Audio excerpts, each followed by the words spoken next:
processus électoral continue de faire couler encre et salive en République démocratique du Congo. Chacun donne sa version de fait. Ceux qui n'ont pas réussi accusent Nanga de voler leur voix à ceux qui ont remporté les cas d'imaginer dire voilà.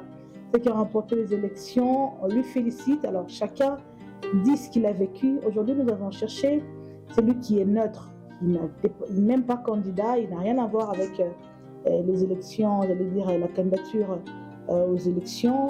Aussi, nous parlerons de lui. Il a été incarcéré pendant autant de temps à Makala. Pourquoi et comment il a pu quitter cet enclos? On en parle aujourd'hui. Nous recevons Thierry Mukelekele. Bienvenue à vous. Merci bien. Salutations et meilleurs vœux à ceux-là qui vont nous suivre et à toi-même. Merci beaucoup. Dites-nous un peu. Hier, lorsque nous vous recevons, on vous recevait en tant que Mira, en tant que Thierry Mukelekele. Mais aujourd'hui, qu'est-ce que nous pouvons dire? Vous y êtes toujours ou vous avez tourné la page? Présentement, j'analyse. Je reste communicateur comme tout le temps, communicateur social. Je reste journaliste d'investigation. Mais comme je l'avais dit autrefois, la question de Mira, c'est une question gouvernementale. C'est le gouvernement qui a créé le parti politique Mira pour aider le processus de paix auquel Kyungu Mutanga, Wabafuba Kanonga Gédéon avait adhéré. Et dès lors que le gouvernement a pris ses distances par rapport à ce processus, j'avais déclaré, je crois, sur les ondes de Télé 50, que je prenais aussi mes distances. Parce que c'est un processus après la reddition de Gédéon, c'est un processus qui devait se poursuivre. Et le 7 février 2019, j'avais écrit au président de la République, Tshisekedi, qui venait de prêter serment le 24 janvier 2019, qu'il était souhaitable de poursuivre le processus tel que son prédécesseur l'avait laissé. Mais fort malheureusement, une année après, c'est-à-dire en 2020, Gédéon est reparti. Alors pendant ce temps, moi je ne pouvais plus engager quoi que ce soit parce que le gouvernement ne donnait pas un positionnement clair par rapport à la question de Gédéon. Et voilà, donc présentement, je souhaite que je reste analyste politique, journaliste d'investigation. Ok. Et il y a quelque chose là, vous avez venu de dire que Mira a été créé par le gouvernement pour un processus de paix, que Gédéon en avait adhéré, mais comment ils sont arrivés à la rébellion? Qu'est-ce qui s'est passé? Gédéon n'est pas dans la rébellion. Ah bon? Gédéon appartient à des forces de résistance. Ces forces de résistance étaient dans des revendications. Parce que si on remonte le temps, Gédéon fait partie des forces d'autodéfense populaire. Les forces d'autodéfense populaire étaient des jeunes qui accompagnaient l'armée pour lutter contre l'avancée du Rwanda dans le Katanga. C'était ça la FAP. Et Gédéon en faisait partie. En 2003, après les accords de Sun City, on a fait fermer la FAP. Son bureau était non loin de votre emplacement ici. C'était ici sur Kapenda, croisement Kambove. Après avoir fermé, les Gédéons sont restés en brousse. D'autres sont sortis avec Conader et puis plus tard DDR. Les Gédéons n'étaient jamais sortis. Étant détenteurs d'armes qui appartenaient à l'État, parce que c'est l'État qui avait donné l'arme à Gédéon. Ah bon? Oui, c'est l'État congolais qui a donné l'arme à Gédéon. Non seulement Gédéon, il y a Makabé, Feu Makabé, il y a Tchinja, il y a Jean Demaître, il y a beaucoup. Il y a même ceux-là, après le premier processus, pour faire face à l'attaque, à l'agression rwandaise et à l'avancée des Rwandais qui prenaient déjà Pweto et que Lubumbashi était juste près. Et ce sont les Gédéons qui ont défendu Lubumbashi, Likasi, Kasumbalesa et les autres contrées. Et ça a permis à Mouzé de négocier avec les forces. Éclairez-nous un tout petit peu, parce qu'à un moment donné, Gédéon était vu comme un rebelle. Gédéon n'a jamais été rebelle. C'est là où on ne se comprend pas avec les gens. La rébellion, c'est un acte posé contre son gouvernement pendant que vous êtes du gouvernement. Mais Gédéon n'était pas un allié du gouvernement. Gédéon était un recrue du gouvernement. Et on a séparé la 10e, la 11e, la 12e, la 13e jusqu'à la 16e brigade. C'est qu'aujourd'hui on appelle JR. On les a séparés, on a fait une partie, la force d'autodéfense populaire, et les autres sont allés dans les PPU. Les JR ne sont pas dans l'UNAFEC? Non. Quand nous remontons le temps, la JR, c'est l'ensemble des forces que Mouzé avait recrutées, la garde spéciale présidentielle, qu'on appelait les PPU.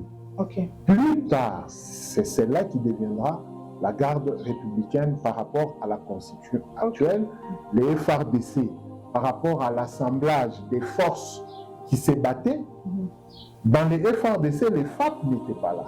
Les FAP, on les a insérés, c'est après les accords de Sun City qu'on a créé. Et la police nationale intégrée, ce sont les M23, les RCD, tous ces gens-là, ce sont eux qui font les FRDC. Mais les Gédéons n'ont pas eu cette chance. Malheureusement, ils sont restés en bourse avec les armes. Et ceux-là qui avaient bouffé de l'argent sur leur tête ont commencé maintenant à les appeler Maïmaï. Et certains... C'est là où les bas blessent en fait. À un moment donné, on les appelle les Maïmaï, ils entraient à Lumbashi, tout le monde avait peur. C'est là que vous devez comprendre. Il y a eu des accords avec le gouvernement que le gouvernement n'a pas respecté. Du coup, ils se sont transformés en Maïmaï. C'est là que vous devez comprendre. Certaines ONG et certains organismes des systèmes internationaux qui manipulent ces guerres, ce sont eux qui amènent les gens, les populations, les journalistes dans ces erreurs de langage. En principe, au Katanga, il n'y a pas de Maïmaï. Les Maïmaï viennent de la province orientale avec feu Moulele Maï, Pierre Moulele. Voilà, c'est ça l'origine des Maïmaï. Et ils sont allés vers le Grand Kivu. Et un peu dans le Grand Kivu, le Maniema, et puis parti. C'est de ce côté-là que ce mouvement est arrivé vers les Kalini et un peu vers les Congos. Mais de ce côté, dans la Balubakat, il n'y a pas de Maïmaï Balubakat. En réalité, les Balubakat ne sont pas des Maïmaï. Les Balubakat sont de la généalogie des Jason Selwe, qui étaient nationalistes lumumbistes. Ça dit que les FAP, c'est Mouzé qui les a amenés, qui a appelé la jeunesse à la résistance. Mais dans la Balubakat, un pourcentage trop élevé avait adhéré à l'appel de Mouzé.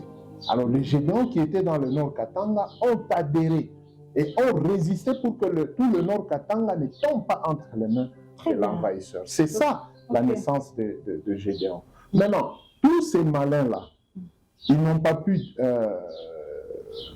désarmer Gédéon et les autres, ils ne les ont pas réintégrés, réinsérés selon l'accord de Sun City et avec le document du ministre Miranjoku qui avait demandé, qui était ministre de l'Intérieur, qui avait demandé à ce que les FAP soient reclassés, intégrés, c'est-à-dire PMC, DGM et tout. Alors il y a des gens qui ont tripatouillé, ils ont mis leurs frères à la DGM, leurs frères dans la police, en lieu et place des FAP. Ouais. Et aujourd'hui, les preuves sont là. Beaucoup d'entre eux sont encore vivants. Ceux-là qu'on n'a jamais réintégrés. Alors, les Gédéons étaient restés en forêt, en brousse, avec les armes. On a manipulé nos musiques, nos ANSA, certains organismes du système international ont commencé à manipuler les jeunes gens au Katanga en leur disant que, vous voyez à l'Est, ils ont des réponses parce qu'ils s'attirent en l'air. C'est comme ça que ça a commencé à tirer ici. Maintenant, Gédéon, pour ne pas trop le justifier, Gédéon appartient à la force d'autodéfense populaire et qu'il était dans un processus de désarmement pendant, depuis 2016, 2017, 2018, 2019, 2020, Gédéon était entre les mains du gouvernement. Le pouvoir passé et le pouvoir actuel qui vient de continuer a gardé Gédéon presque toute l'année de 2019, passation de pouvoir le 24 janvier. Gédéon a quitté la ville le 28 mars 2020. Donc, une année durant, Gédéon a vécu ici. Et le parti politique de Gédéon a fait des activités. Je vais vous envoyer les vidéos de la femme de Gédéon qui bat campagne pour le président Tshisekedi à l'intérieur. En 2018. En 2019. En 2019 ici. Oui. Ok. Les vidéos existent où la femme de Gédéon bat campagne pour sensibiliser les autres membres de MIRA et les autres jeunes qu'on n'a pas démobilisés à accompagner Tshisekedi dans la paix. Très bien. Mais ça, les gens ne veulent jamais qu'on leur dise cette paix. Il fallait quand même commencer par là pour justement arriver à cette question. Mais vous, qu'est-ce que vous faites dedans? Ou qu'est-ce que vous avez fait dedans dans MIRA jusqu'à être arrêté? Qu'est-ce qui s'est passé? Vous étiez porte-parole, chargé de com de Gédéon, ou qui étiez-vous? Je vais ouvrir une brèche et refermer parce que c'est une matière sensible, c'est la sûreté de l'État. Oui. J'ai parlé avec le gouvernement et le gouvernement m'a donné des instructions. J'ai exécuté ces instructions, notamment amener le parti politique à Gédéon et faire comprendre à Gédéon qu'il était nécessaire qu'il se retrouve dans une formation politique. Et Gédéon a adhéré, on lui a fait des statuts, on lui a promis l'agrément, mais on n'a jamais agréé. Et Gédéon, son parti, à Kambove, à Fungurume, à Kolwezi, au Lualaba, Gédéon a siégé dans la coalition FCC Cash. Il y a même certains audios et certaines vidéos où, dans les réunions FCC Cash, à Fungurume, les gens de MIRA y allaient. Vous n'avez pas répondu à ma question. Répondez maintenant. Là, donc, quand le gouvernement vous confie cette tâche-là en tant que qui? Je suis congolais. L'article 63 nous dit tout Congolais a le devoir d'aider le pays sur le plan de sécurité, Tout à fait. de protéger en interne tout comme en interne, à l'externe, contre les ennemis. Et ça a été mon rôle. Comme l'ennemi semblait venir de l'intérieur, mais dans les investigations, l'ennemi n'était pas ennemi, était C'était en fils. tant que journaliste des investigations, c'est ça? Oui. Ok. Et je suis allé, j'ai convaincu, selon la demande du gouvernement, Gédéon. Et Gédéon a adhéré. Il vous a écouté. Il m'a écouté, il a adhéré. Et mon rôle de négociateur, ça n'était fini. Et je n'étais pas seul, on était un groupe de 6. Et nous avons fait un travail et la hiérarchie avait promis des nominations. Malheureusement, je suis sorti de la prison. L'honorable gouverneur constitutionnel Jean-Claude Kazembe est mort. Il pouvait témoigner. Parce que j'ai été nommé conseiller politique au cabinet du gouverneur. Ok. Et il y a même une notification jusqu'à ce jour au gouvernorat des provinces. Un poste que vous n'avez jamais... Jamais exécuté. Jusqu'à ce que le Pandé Kapopo est parti et Kiaboula a été élu. Et Kiaboula était d'IRCAB à cette époque. Ok. Où Kazembe me nommé afin que nous puissions aider l'État au niveau provincial en entendant que Kinshasa nous prenne en charge. Et dans mon cabinet, je devais récupérer tous mes amis avec qui nous avions travaillé dans la reddition de Gédéon et de ses éléments.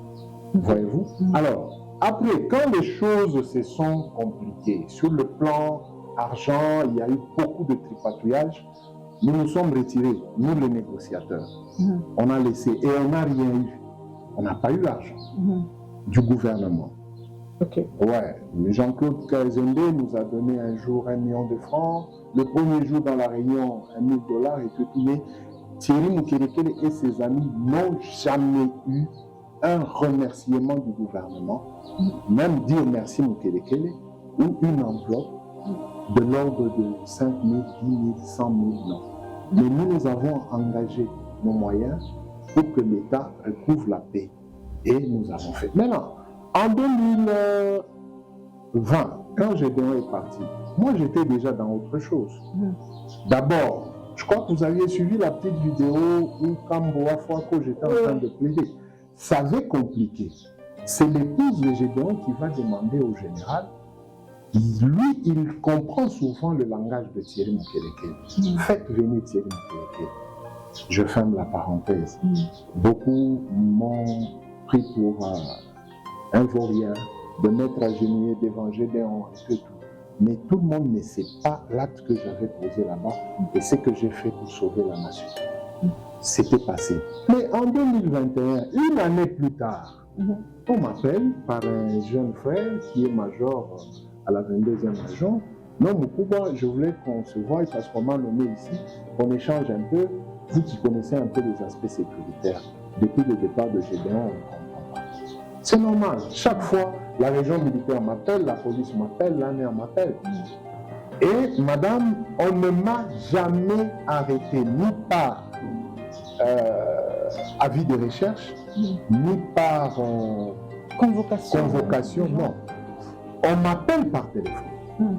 Et comme je ne me suis jamais reproché de quoi que ce soit, et comme c'est mon domaine de prédilection, moi je vais en forêt dans mes activités, mais je rencontre mes frères et je parle avec eux, je les filme, je les conscientise, jusqu'à leur apprendre les débuts congolais et tout. Donc on avait fait un grand travail qui est entre les mains du gouvernement.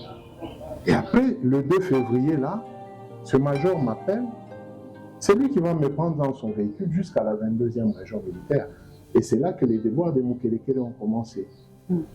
Non, Kinshasa veut parler avec toi parce que toi, tu maîtrises bien l'histoire de Gédéon, il faut nous aider. J'ai dit que non, mais Kinshasa, ce n'est pas me bloquer ici. Non, tu n'es pas bloqué, on me donne même mes téléphones. Mais je ne bouge pas de la 22e région militaire. Ici à Lubumbashi. Ici à Lubumbashi, au Golfe. Le 2 février, je suis bloqué là-bas. Le 14 février... Vous étiez toujours là? Toujours là-bas. Vous mangiez, vous dormiez là? Oui. Mais je ne pouvais pas aller vers la barrière de sortie. Dans l'enclos, dans les bureaux, parce que je suis connu à la police et partout là-bas. Et le 14 février, il y a eu ce qu'il y a eu sur la ville. Nous, on ne savait pas. On a aussi entendu des crépitements des balles. D'ailleurs, on nous avait fait entrer dans les cellules. On est venu prendre des militaires à la région militaire. Ils sont allés. Et puis vers 14 h, ils ont commencé à amener des jeunes gens. Blessés, jambes coupées et tout et tout. Après, le lendemain matin, le 15, on nous fait sortir. Mais cette fois-là, ils se sont comportés vis-à-vis de moi comme tout détenu de la cellule. On nous met, on nous compte et on appelle... Les 11, c'est avec les jeunes gens qu'ils ont amenés... avec les jeunes gens qu'ils ont amenés la veille, donc le 14.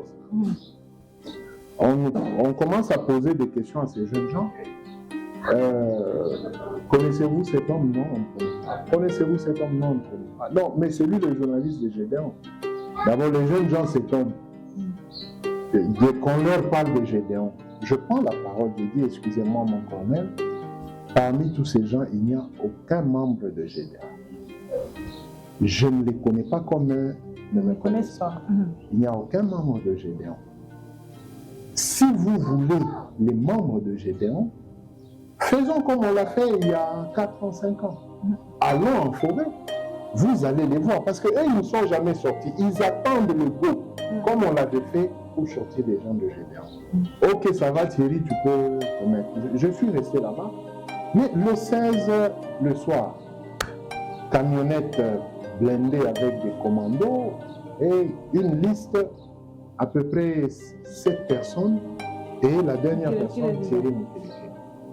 Directement assis à même le sol, menotté, brutalisé dans la camionnette comme Lumumba et destination à l'aéroport. Et la vie a basculé comme ça. Arrivé à Kinshasa, on a passé nuit dans le camion militaire à l'Auditorat, tous les murs des militaires, on ne savait pas qu'est-ce qui s'est passé. Mais c'est dans l'avion où je constate 2 officiers de la 22e région militaire, 2 colonels, un T4 et un commandant base logistique. Je me dis, gloire à Dieu, parce qu'eux, ils me connaissent et ils savent ce que nous avions fait en 2016 pour sortir Gédéon. Peut-être ce sont eux qui nous accompagnent. À Kinshasa, juste pour Kinshasa, ouais. Mais arrivé à Kinshasa, on brutalise aussi ces officiers là-bas. On les met dans les mêmes camions que nous.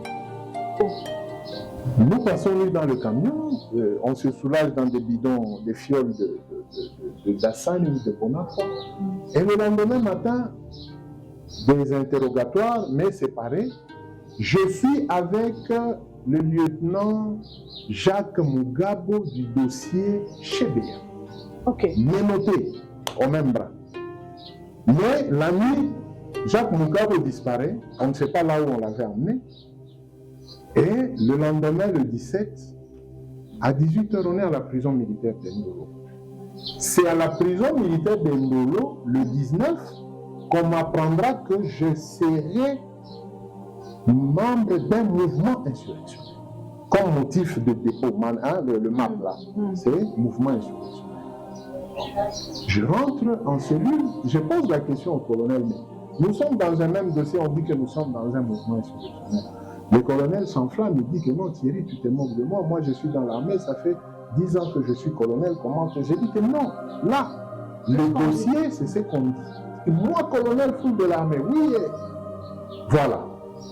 Et puis, 8 mois après, un colonel est retiré, on ne sait pas quelles étaient les démarches des membres de sa famille, et l'autre colonel, il prend des avocats, on nous sépare des dossiers. Lui, on le laisse à la cour militaire, nous et les autres jeunes gens, on nous amène à la garnison, c'est-à-dire au bas de l'échelle de la justice militaire. Et Dieu fait grâce, il est acquitté parce qu'il n'avait rien fait. Moi, je reste là. Au 15e mois, c'est quand madame qui fait pression, télévision, RFI et tout, finalement, on fixe notre dossier. Et voilà, je commence à comparaître. Je me retrouve avec des jeunes gens, 6 jeunes gens. Et vous ne connaissez même? Je ne connais pas. Je les voyais aussi en prison, mais je ne savais pas que je suis dans un même mouvement avec eux. Alors on commence, le juge, j'ai dit que non, c'est le juge. Ou bien, c'est cette petite coïncidence qu'il y a eu le 14, quand nous avons senti le tir, et vous, on s'est dit, peut-être les Maïmaï, comme quelqu'un est connu, un de Gédéon, peut-être que vous serez... Mais quelque chose. Si on avait un service d'intelligence, quand on m'a appelé, comme on m'appelait avant, c'est moi qui allais en brousse rencontrer ces jeunes gens-là et dire maintenant à l'armée qu'ils sont à tel endroit, est-ce que nous pouvons prendre une délégation venir? C'est pourquoi je vous ai dit qu'il y a des choses qu'on ne sait pas dire. Il y a eu des échanges, même à cette époque de Kiaboula. Il y a eu des échanges pour poursuivre le processus. Le maire de la ville, je le cite, Bourouma, lui qui me connaissait un peu, c'est lui qui m'a appelé pour dire que la tension elle est forte. Est-ce que vous ne pouvez pas aider l'autorité, vous qui maîtrisez ces gens-là? Ouais. Et c'est Bourouma qui m'a mis à la disposition du vice-gouverneur. Et j'ai commencé bien avec le vice-gouverneur. Mais pour une histoire d'un plan de travail de 3 mois qui devait coûter moins de 30 000 $, le vice-gouverneur me dira que non, le gouverneur n'est pas d'accord. J'avais lâché. Le vice-gouverneur m'avait donné 4 millions de francs pour louer une Jeep, aller en forêt parler avec ces jeunes gens. Et je suis allé, j'ai parlé avec eux, on a pris une délégation, on est venu à Lubumbashi et le vice-gouverneur a vu ces jeunes gens. Ils ont parlé avec le vice-gouverneur et le vice-gouverneur a dit que si ce n'est que ça comme revendication, même d'abord à notre niveau, nous allons résoudre. Et il y a eu quelqu'un de bonne volonté, que je préfère taire le nom, qui a sorti 30 sacs de farine pour que j'accompagne ces jeunes gens parce qu'ils avaient un peu de faim et tout, leur famille. J'ai commencé la distribution, mais le jour où je voyageais vers Chinangwa, c'est-à-dire du côté de Kassi, c'est là que le vice-gouverneur m'a appelé pour dire que non, le gouverneur a dit que arrête. Je suis rentré, comme on était en location au-delà de 10 jours, les 4 millions, ça faisait 150 $ le jour. Quand vous prenez 4 millions autour de 18, c'est aux alentours presque de 2000 $. Donc j'ai payé 10 jours, j'ai payé du carburant de 10 jours et j'ai laissé 200 $ à mon épouse comme ration pendant mon absence. Et puis, le vice-gouverneur lui-même, dans son bureau, il m'avait remis 350 000 francs. Il a dit que c'est tout ce qu'il avait. Mais quand il a dit que, après que j'ai fait le projet octobre, novembre, décembre, pour prévenir l'année 2020, le gouverneur a refusé. Bon, je me suis retiré et nous avons eu le premier problème en octobre 2019. Et ça commençait à se répéter. Et après... Non mais Thierry Moukelkele, écoutez, quand le gouverneur dit ça suffit, arrêtez, et puis on a eu des premiers problèmes, c'est pas que vous vous êtes dit, puisqu'on m'a dit d'arrêter, ils vont me sentir, et puis il y a eu des problèmes. C'est peut-être que là, la raison pour laquelle on vous a incarcéré. Parce que... Non, là nous sommes en 2020, on m'a incarcéré une année après, il n'y avait plus de problème. Il n'y avait plus de problème. Mais des antécédents. Et puis, vous savez, madame, vous savez, il n'y a pas de Bakatakatanga qui sortent.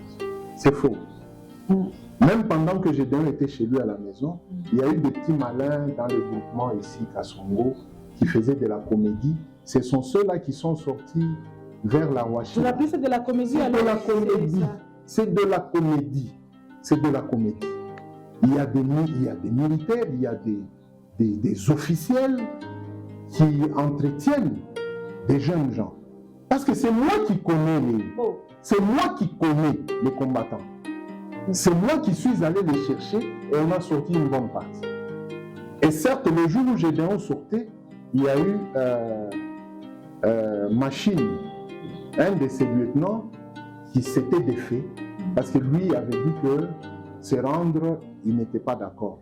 Et c'est ce Machine-là qu'on a commencé à manipuler au nom de Gédéon. Gédéon est resté président d'un parti politique et il a installé son parti sur l'étendue du Katanga, au Maniema, à Bukavu et à Goma, à Kinshasa, au Bas-Congo, et le pasteur Mbayoka, qui était le secrétaire général de MIRA quand nous avons commencé les négociations, chez les tétés là, le MIRA était là. Donc Gédéon ne représentait plus un danger disant que non, non, il y avait même des ingénieurs. Maintenant, tout le monde s'est rétracté comme des tortues parce que le gouvernement a changé encore, a reconverti le MIRA en un mouvement insurrectionnel. C'est un parti qui existe. Jusqu'aujourd'hui. Jusqu'aujourd'hui, si le gouvernement arrête de faire cette farce-là, le MIRA va exister comme tout autre parti politique normal. Mais présentement, l'actuelle position de Gédéon, je ne connais pas. Moi, je viens de la prison, ça fait 3 ans. Je ne connais pas. Je l'ai suivi comme... Vous ne parlez même pas au téléphone, vous n'avez plus de contact, tout? Non, le gouvernement a coupé. Si moi, je dois reprendre contact, c'est en tant que journaliste d'investigation. Mais là, je suis encore souffrant. Je dois d'abord me soigner et je vais... Moi, je ne peux pas arrêter de faire mon travail parce que je reviens d'Indolo, de la prison militaire d'Indolo. Non, non, je reviens de la prison militaire d'Indolo. C'est un travail de journaliste. Et c'est un travail que j'ai fait copieusement, avec images à l'appui. Pas des enregistrements. Vous avez vu les images? Oui, parce que votre barbe, d'abord, une parenthèse, Bon, la barbe, c'était un maquis. Ah, ok. Ouais, quand je vais me rétablir, je pense que je vais retourner. Ok. Parce qu'aujourd'hui, nous avons vu Gédéon faire encore ses déclarations, mais on a vu les diabos dans les déclarations de Gédéon. Vous n'avez pas peur d'être arrêté à nouveau, non? Non, mais qui... On risque de mettre... Madame, il faut ne pas vous comprendre. Madame, pourquoi le gouvernement refuse de comprendre? Ça dit que le gouvernement a intérêt.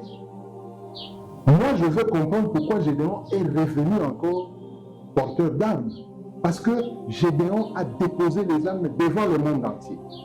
Et Gédéon a dit à Kabila, Chikala. Parce que Kabila a compris les enfants. Kabila n'a plus arrêté les enfants. Kabila a commencé à sortir les enfants. C'est pourquoi les Bankambo, les ancêtres de Gédéon, ont dit à Kabila, Chikala, c'est-à-dire reste travailler et tout. Bon, lui, Kabila connaît pourquoi il a fait la passation là, tu vois. Mais selon le rituel qu'on avait présenté là-bas, et Bonga et Zaya Kabila, selon le rituel. Okay. Alors, on n'a jamais modifié ça. On est venu aux élections, on a fait des passations de pouvoir, mais là, chez les Kambo, chez les ancêtres, on n'a jamais réparé.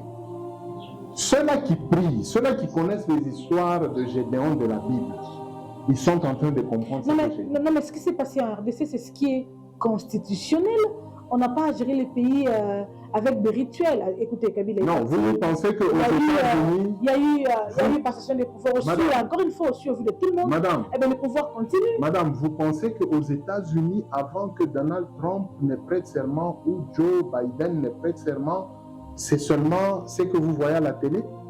Ou même en France? Il y a quoi d'autre? Il y a ce qui revient de droit des ancêtres qui est respecté partout dans le monde. Les autres appellent chez les orthodoxes, les autres appellent comme ça. Vous parlez d'une chose qui est physique ou ce qui ne s'est pas parce que là... Ça peut s'appeler spirituel ou métaphysique. Mais je vous dis que le pouvoir, avant que ça ne soit un pouvoir politique, le pouvoir ancestral agrée. Les chefs coutumiers ont été reçus là. S'il vous plaît, madame. S'il vous plaît, madame. Oui. Joseph Kabila s'était déplacé en 2003 avant d'aller à Sam City, à Kabea-Kamwanga. Il est allé à Mukomba. Il a dit, je suis sous l'arbre de la palabra. Je suis à la source de la sagesse africaine. Ok. Et là, les arrière-grands-pères du président Tshisekedi ont mis le kaolin sur Joseph et ils ont dit Ndako. Bon, vas-y. Et depuis que Joseph était en train de partir, je n'ai jamais vu ce genre de cérémonie. Voir les chefs coutumiers dans des manifestations, c'est autre chose, madame. Maintenant, quand Joseph s'est compliqué avec le Katanga, nous sommes allés négocier. Et que les ancêtres des Gédéons ont dit que, comme l'enfant a compris, a chicaté. Ce n'est pas moi. Moi, je n'ai fait que transmettre. Je précise en tant que journaliste. En tant que journaliste. Mais à un moment donné, je me suis retrouvé fondé de pouvoir parce que c'est par moi que je devais transmettre des messages aux autorités. Mais lors de la passation de pouvoir, nous n'avons été consultés que pour demander si Gédéon serait d'accord. Et Gédéon était d'accord avec la passation de pouvoir. Et que le président Kabila lui aurait même acheté une Jeep pour le remercier. Mais cette Jeep Gédéon ne l'avait jamais eue. Mais quand il y a eu passation de pouvoir, nous avons demandé à ce que le président Tshisekedi fasse comme Kabila. C'est-à-dire, le président devait venir au Katanga, aller à Mitwaba, parler avec les Gédéons et que les Gédéons disent des choses comme on avait dit chez Kabila là-bas. Mais ces choses n'ont jamais été faites. Alors il y a des gens qui se compliquent et qui s'embrouillent avec des jeunes gens qu'on arrête à tout bout de champ. Quand tu t'appelles Kyungu, tu t'appelles Ngoi, tu t'appelles Kyoni, Katakatanga. Et ceci, c'est non, madame. Katakatanga, c'est la revendication en 2013 des jeunes qu'on avait amenés à la MONUSCO. Pourquoi vous vous faites le désordre? Vous, c'est qui? Katakatanga. Njou ya nini, njala, la faim. Banetunyanganya mashamba, on nous arrache les champs. Banetufukuza pamikini, on nous chasse des villages. C'est la résistance. Les gens veulent résister pour survivre sur leur village. S'il faudrait que le chef de l'État fasse ce que vous dites là, aller voir les Kambo, c'est-à-dire qu'il devra le faire partout parce que les Kambo, il y en a partout. Non. Au Bandundu, il y a les Kambo. Non. Je dis que les ancêtres. Non. Kassai, il y en a. Non. Du côté Katang, chez les gens. Dans le couloir. Partout, il y a des Kambo. Dans le couloir souterrain. Tous les Bankambo savent que pendant les 25 années à venir et les 15 années passées, donc dans les 40 ans, Dieu a laissé le pouvoir au Katanga. Le pouvoir ancestral est au Katanga, à Mitwaba. Ok. Dans les collines de Mitwaba, c'est qu'on a Mitwaba, ça vient comme ça, on appelle Mitumba ya Kalute. Ça changerait après 40 ans, c'est ça? Oui, c'est la monticule qui va d'ici, Sakanya, jusqu'au-delà de Kolwezi. Alors, ce sont les Gédéons qui sont qui sont dans ça, qui sont reconnus. Le chef Kamuna Nsapou connaît la force de Gédéon. Le vieux de Manassene qui est mort récemment connaissait la force de Gédéon, que le pouvoir du Congo est là-bas. Quand ils ont fermé le Congo contre l'envahisseur, c'est-à-dire contre les forces occultes occidentales plutôt, ce sont les Gédéons, les Kamuna Nsapou, tous ces gens-là qui ont fermé, qui ont protégé le Congo. C'est pour vous dire que les pouvoirs ancestraux, il y en a beaucoup. Il y avait Gédéon à côté, il y avait au Bas-Congo, Montmorency, mais ainsi de suite. Mais eux, ils savent. Vous savez, quand les chefs coutumiers sont là, devant les manifestations comme dernièrement au stade de Martyrs, le pouvoir ancestral ne se déplace pas comme ça. Okay. Le pouvoir agit quand vous, l'enfant, vous venez. Ouais. C'est comme vous allez chez votre papa ou chez votre maman, vous serez béni. Okay. Que quand vous dites à papa de venir chez vous. Il viendra par formalité. Voyez. Quand vous invitez les chefs coutumiers dans les stades, c'est la formalité, c'est votre protocole. Mais quand vous, le chef, vous vous déplacez, vous allez à Bunkea, chez le grand chef Godefroy Junior Mukanda Bantu. Là, vous aurez le pouvoir. Vous serez béni. C'est ça la différence. Maintenant, ces choses-là, beaucoup de gens pensent que c'est, je sais pas, non. Nous avons étudié ça parce que nous sommes allés dans les villages. Pourquoi nous avons des problèmes à Lubumbashi?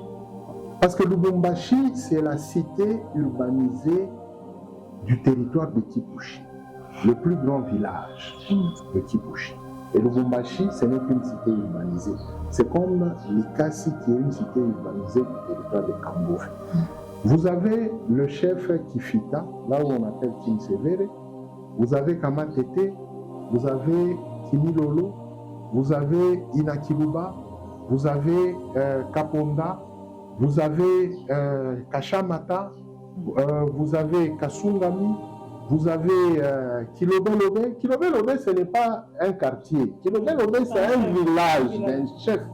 Okay. Mais qu'on a pu respecter, on a vendu les terres. Ici, nous sommes sur le sol de Chine. À l'endroit où nous nous trouvons, c'est là où passait la rivière Lubumbashi que vous voyez. Elle a été détournée par la Gécamine pour nettoyer le cuivre. Et au niveau de la poste, c'est là où le chef Shindaika avait sa case.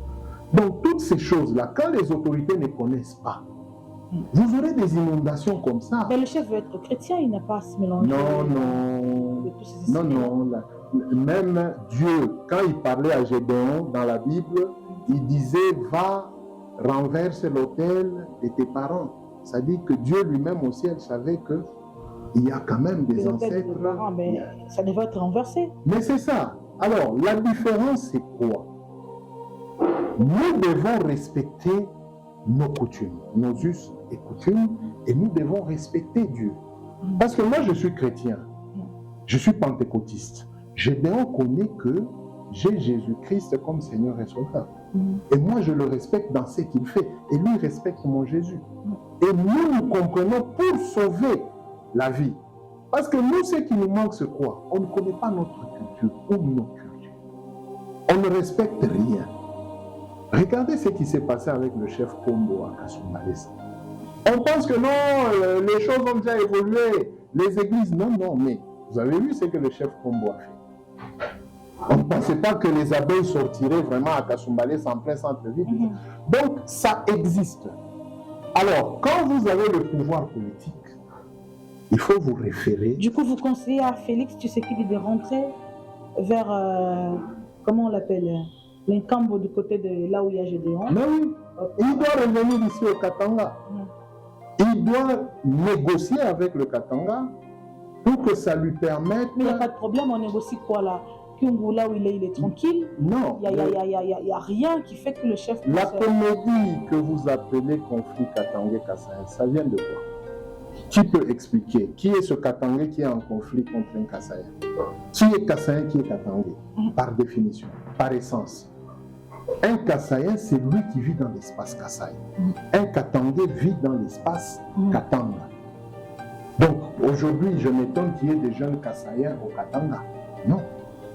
Vous êtes des jeunes Katangais ressortissants du Kasaï. Ok. Mais ici, j'entends parler des jeunes Kasaïens du Katanga. Nous, les jeunes Kasaïens du Katanga, nous sommes abandonnés, mais vous vous faites voter dans un parlement du Katanga.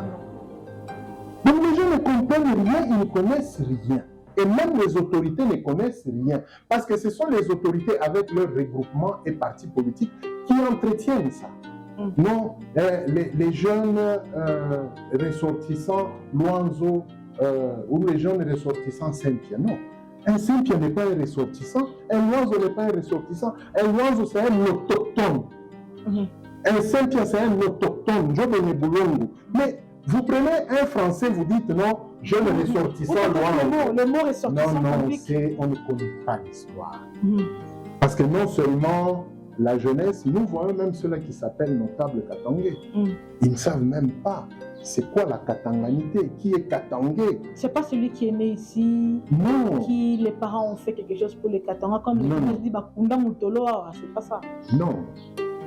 L'origine du Katanga, c'est le chef Katanga, Zère Likasi. C'est ça l'origine du Katanga. Donc si on est à Lubumbashi ici, nous sommes d'origine du chef Shindaïka. Comme ici, Montulu Nanga Bakunda n'est pas un chef Shindaïka. Moi, je suis originaire de Lubumbashi. Je suis Louchois de Lubumbashi. Mais dans l'arbre généalogique, à 3 ou 2 générations après mon père, ils sont du Kasaï. Mon père est de Likasi. Il est né à Likasi, il est de Jadoville. Ma mère est d'Elisabethville. Moi, je suis d'Elisabethville. Donc, je ne peux pas être Kassaïen. Pour être Kassaïen, il faut être dans l'espace Kasaï. Maintenant, quand vous êtes dans l'espace Kasaï, vous avez les Balouba, vous avez les Louloua, vous avez les Tétéla.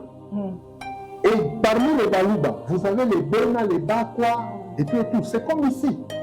Vous avez dans les Luanzo, chez les Bassanga, vous avez les gens de Kiembe, vous avez les gens de Kifita.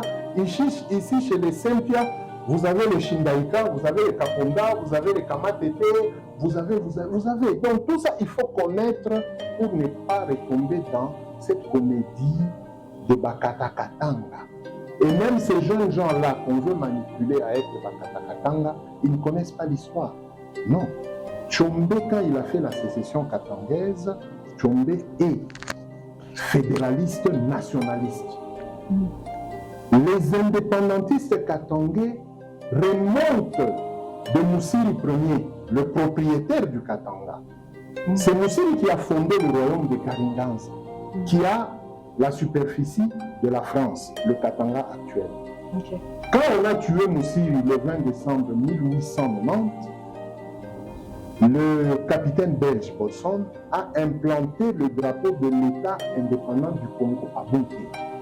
Mais personne dans l'histoire ne nous raconte que ils avaient annexé le Katanga au Congo. Voyez-vous? Donc il faut qu'on remonte cette histoire pour qu'on comprenne et qu'on explique aux autorités que n'arrêtez toujours pas des jeunes gens que vous appelez Bakata Katanga. Non. On a vu à l'époque où Mouyej est gouverneur, il a accueilli le sénateur Kabila. On a vu des drapeaux qui flottaient. On a accusé Mouyej d'avoir amené des Bakata Katanga à l'accueil de Joseph Kabila, même ici à Lubumbashi. Non. UJK, l'Union des jeunes Katangais, a le même emblème et a le document officiel et son siège est ici à Lubumbashi et ils ont un siège à Kolwezi. Moïse Katumbi, quand il a fini la tournée, il est arrivé à Kolwezi. On a vu le drapeau de UJK. On a accusé Moïse d'avoir de Bakata Katanga. C'est parce qu'on ne connaît pas l'histoire. UJK, le président ici, c'est Paul Moïse. Un Katangais. Un Katangais. Et qui a son bureau sur la rue Kasavubu, à côté de l'église méthodiste. Et ce drapeau est là-bas. Quand vous allez aujourd'hui là-bas, vous verrez que cet emblème existe. Mais on veut mélanger les choses qu'on ne comprend pas. Le drapeau de Tshombe est différent du drapeau de UJK, est différent même du drapeau de Mira. Parce que le drapeau de Tshombe a les croisettes de cuivre. Et sur le Mira, ce sont des formes de croix ils ne sont pas des vraies croisettes. Et tout ça, les services de renseignement, nous leur avons fourni ces éléments. Depuis, jusque pendant que Gédéon sortait, jusqu'à ce qu'on a accepté que Gédéon puisse faire hisser son drapeau chez lui là-bas. C'est parce qu'on avait vu que le drapeau de Tchombe et le drapeau de Gédéon, c'est différent.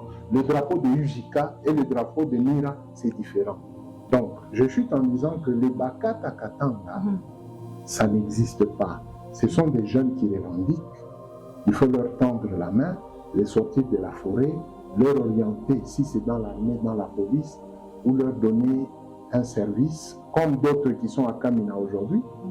Ils ont 3 ans, ils ont déjà étudié, et ils ont même appris le français, ils fonctionnent. Avec le service national. Donc on doit continuer le processus. On est en train de chuter, malheureusement il ne nous reste plus qu'une minute.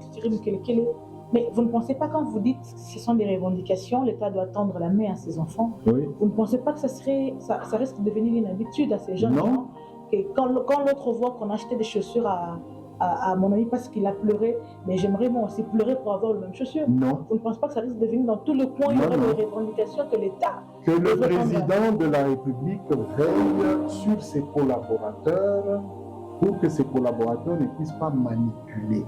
Ok. Que nous poursuivions le processus de désarmement. Vous êtes prêt à le refaire au cas où le gouvernement vous le redemande? Si nous avons maintenant un contrat signé, parce que au tribunal, on m'a demandé un document, je leur ai dit non, je n'ai pas de document, c'est parce que je suis congolais, l'article 69 m'autorise et je ne peux pas exiger à un président un document ou un ministre ou un général s'il me demandait un service. Mais les images vous montrent que à mes côtés, il y a le ministre près le gouverneur, il y a des ministres du gouvernement provincial. Pour cette fois-ci, on vous demandait le même service, vous allez exiger un document. Il faut un document. Comme on a fait un protocole avec le RCD, comme on a fait le protocole avec le CNDP, comme on a fait le protocole avec les autres, donc il y a un protocole au Katanga qui permet à ce que les années plus tard, qu'on ne fasse pas le malin comme on a fait contre Gédéon et le pousser à retourner encore en forêt. Donc s'il y a un document qui stipule que Gédéon est rentré parce qu'il ne veut pas la guerre et que Gédéon, l'agrément de son parti politique est là et que les autres jeunes gens retournent les armes de l'État congolais, nous vous rendons la vie civile, nous vous intégrons réellement dans l'armée pour aller combattre. Vous verrez, il y a même des champs où les jeunes gens là sont en train de demander au président honoraire autrefois, Baba ici, tunakuomba wakati yetu inaenea mira nayo ipate kazi. On a sensibilisé sérieusement. Tuko tayari twende tukapiganishe adui kule Kivu, la mashariki, la magharibi, la kaskazini. Ils sont prêts pour aller combattre l'ennemi à l'est. Mais quand vous arrivez à l'est, dans ceux-là qu'on appelle l'ennemi, il y a des Congolais qui revendiquent. Mais on exige au chef de l'État de ne pas ouvrir son cœur vers ces Congolais-là afin de faire la paix. On demande au chef de l'État d'amener des armées étrangères pour venir tirer sur ses propres enfants disant qu'ils ne sont pas d'origine. Ce sont les mêmes problèmes ici, les problèmes d'origine. Même là-bas, c'est toujours le même problème. Oh, 50%. Militaires razanais rwandais. Tout ça, c'est ce qui crée des frustrations et qui font que des gens rentrent en forêt. Vous les appelez rebelles. Nous, en tant qu'analystes, communicateurs, nous les appelons résistants. Parce qu'ils résistent contre un dictat, contre une xénophobie, contre un rejet. L'État ne peut pas rejeter quelqu'un par la physionomie. Je chute en vous disant ceci. En dehors, j'ai laissé des frères à qui on a refusé de s'enrôler parce qu'ils ont un nez pointu. Alors qu'ils ne connaissent pas Kagame ne les connaît pas. Vous voyez, aussi longtemps qu'on ne va pas résoudre ce genre de problème, le cycle de violence va revenir. Le président de la République, il a prêté serment. Donc, cette partie-là, nous ne l'oublions pas, nous avançons. Tout ce qui s'est passé, nous devons avancer. Mais quant à lui, le président de la République, qu'il soit maintenant attentif à l'écoute et qu'il quitte son protocole, parce que pendant ces 3 ans que moi j'ai été en prison, j'ai vu que son protocole l'a amené dans autre chose. Et il n'a pas bien fait son mandat, il a mal fini son mandat, il a mal organisé les élections, mais nous sommes obligés d'avancer. Nous n'acceptons pas ça, mais nous avançons, nous devons avancer. Très bien, en tout cas vous avez tellement bien chuté. Nous avançons, je crois qu'avec vous, nous devons avoir un deuxième numéro. Question juste de parler de l'histoire pour éveiller un peu ces jeunes gens qui ne connaissent pas d'où ils viennent. Du coup, ça fait qu'ils ne savent pas où ils vont. Pour aider la paix dans toute la République démocratique du Congo. Bien entendu, je vous remercie sincèrement. C'est moi qui vous remercie. Merci à vous.